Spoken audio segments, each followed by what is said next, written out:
FPS एकता जिंदाबाद। અમે લડીશું, અમે જીતીશું।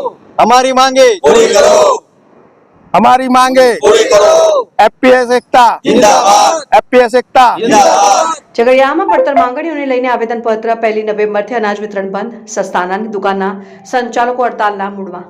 ભરૂચ જિલ્લાના ઝઘડિયા તાલુકાના વ્યાજબી ભાવના દુકાન સંચાલકોએ તેમની લાંબા સમયથી બાકી પડતર માંગણીઓને લઈને જિલ્લા પુરવઠા વિભાગમાં લેખિત આવેદનપત્ર આપ્યું છે। સંચાલકોએ સ્પષ્ટ જણાવ્યું છે કે જો સરકાર દ્વારા માંગણીઓનો ઉકેલ ન લાવવામાં આવે તો તેઓ 1 નવેમ્બરથી અનાજ વિતરણ બંધ રાખશે। ઝઘડિયા તાલુકા ફેર પ્રાઇસ શોપ એસોસિએશનના પ્રતિનિધિઓએ જણાવ્યું કે રાજ્ય સ્તરે પણ પુરવઠા મંત્રી સહિતના અધિકારીઓને વર્ષો જૂની અને ગંભીર પડતર માંગણીઓ અંગે વારંવાર રજૂઆતો કરવામાં આવી છે, છતાં પણ હજી સુધી કોઈ નિરાકરણ આવ્યું નથી।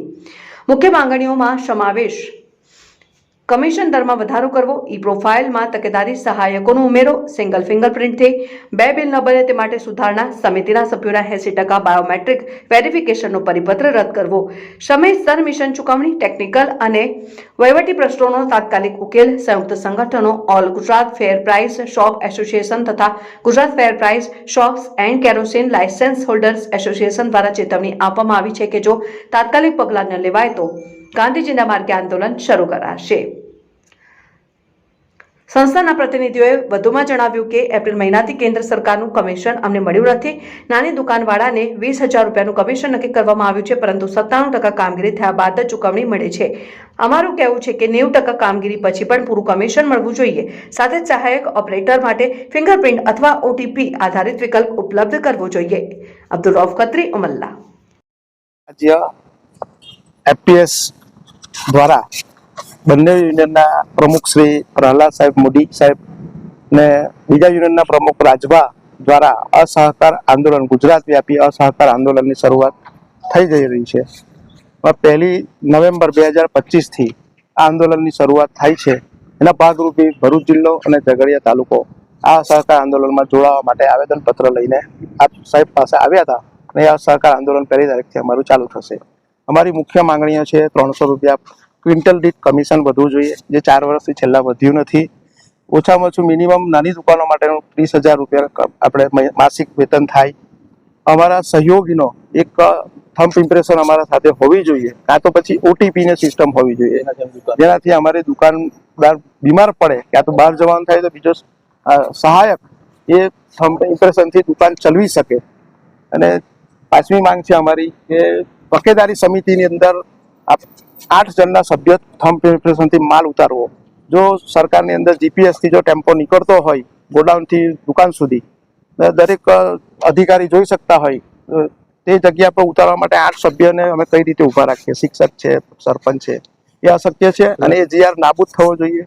એ અમારી મુખ્યત્વે 5 માંગણીઓ છે જે, અને બીજા 18 મુદ્દા છે અલગ અલગ, તે પણ અંદર છે જ દર્શાવેલા।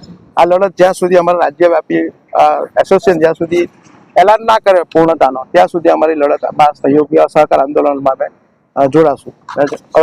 અમારો દુકાનદારોનો 1 તારીખથી વિતરણથી અમે અડગા રહીશું। ગુજરાત ફેર પ્રાઇસ એસોસિએશન ની સીધી સૂચના અનુસાર જિલ્લા અને તાલુકા અને રાજ્યવ્યાપી આ એક અસરકારક આંદોલન ઊભું થયું છે। અને અસરકારક એવું આંદોલન ઊભું થયું છે કે એ જે કંઈક દુકાનદારોને પડતી હાડમારી અને જરૂરિયાતમંદોની જરૂરિયાત છે એ પ્રકારની જે પરિસ્થિતિનું એંધાણ કર્યું છે, તો એ સરકાર સામે એક પડતર પ્રશ્નોની માંગણીઓ સાથે આ એક આવેદનપત્ર એક તાલુકા અને જિલ્લા કક્ષાએ અપાય છે। આજે અમે તાલુકા કક્ષાએ આવેદનપત્ર પાઠવીને આપણા મીડિયાના માધ્યમથી અમે જણાવવા માંગીએ છીએ કે દુકાનદાર એક બિચારો બની ગયો છે। દુકાનદારને પડતી હાડમારીની સરકારશ્રી એની નોંધ લેતી નથી, એની મુશ્કેલીઓની નોંધ લેતી નથી। જે સમય જ્યારે સમય સરકારશ્રીનો આવે છે અને દુકાનદારોની જરૂરિયાત પડતી હોય છે ત્યારે પૂરેપૂરો સહયોગ દુકાનદારો આપે છે। કોરોના કાળથી માંડીને તે વખતના વહીવટમાં પણ દુકાનદારોએ પોતાની જાનને જોખમમાં લઈને પણ આ સરકારને સહકાર આપ્યો હતો। વિવિધ પ્રકારની કામગીરીઓ સરકારની હોવા છતાં દરેક કક્ષાએ દુકાનદારો એમાં વિવિધ પ્રકારની કામગીરીમાં સહકાર આપે છે। દુકાનદારોને પડતી મુશ્કેલીઓ સરકારની નોંધ લેતી નથી. એને ત્યાં માંડ એને વેતન મળે, વર્ષોથી આવતી કમિશન માંડ 300 રૂપિયા. એને કેટલો સમયથી આ આવ્યું છે. નાની દુકાનો પાસે તો કશું જ ન મળે. એને રોજગારીનું સાધનો છે. મોટી દુકાનોને પણ એને જોઈએ તો રોજગારીનું સાધન છે, એને પણ ન મળે. માંડ 20,000 ને 30,000 ની વાતો કરનારા 30,000 થી શું પણ દાડો વરે, તે પણ સરકાર એની નોંધ નથી લેતું. અને અત્યાર સુધીની કન્ડિશનમાં કોઈ પણ પ્રકારની નોંધ લેવાતી નથી કે મુશ્કેલીઓ પડતી જે છે તેને ધ્યાન પર લેવાતી નથી. તો લાટ રાખવો પડે, કોમ્પ્યુટરનો માણસ રોકવો પડે. ત્યાં તમારે એને મળે શું? તો એનું રોજગારીનું સાધન છે. દુકાનદાર એટલે પ્રજાતંત્ર સાથે ચાલતો સેતુ છે. આ સેતુની સાથે સાધન કરતા હોતું હોય પ્રજા સાથે, તો આ દુકાનદારોની નોંધ સરકારશ્રીએ લેવી જોઈએ કે કેટલો દુઃખી છે કે સુખી છે. માંડ 30,000 ની માંગણી અત્યારે અમારા આવેદન પત્ર ની અંદર મુકાય છે. 30,000 થી હું કંઈક આવતું નથી ભાઈ. પણ 30,000 જો આજે સરકાર એક્સેપ્ટ ન કરતી હોય, એના પડતી દુઃખની અંદર સામેલ ન થતી હોય, તો એનો મતલબ રહેતો નથી. આવનાર સમયની અંદર આ જે કઈ આંદોલન ચાલી રહ્યું છે એ પૂરેપૂરું વ્યાજબી છે. કારણ એટલા માટે છે કે દુકાનદાર એ જે કઈ પડતી હાડમારીમાં કોઈના પ્રશ્નો, કોઈ નાટકી રમત થતી હોય તો દુકાનદારને જવાબદાર ગણાય. કોઈ કઈ નાટક થતું હોય, કોઈ રમત થતી હોય, કોઈ કાર ધારક છે, કોઈ એમ તેમ, તો એ દુકાનદારને તમે જવાબદાર ગણો. દુકાનદાર જવાબદાર હોતો જ નથી. તમે એની અંદર મોટા મોટા આવીને કે આ દુકાનદાર આમ કરે છે, આ દુકાનદાર આમ કરે છે. દુકાનદાર કંઈ જ કરતો નથી.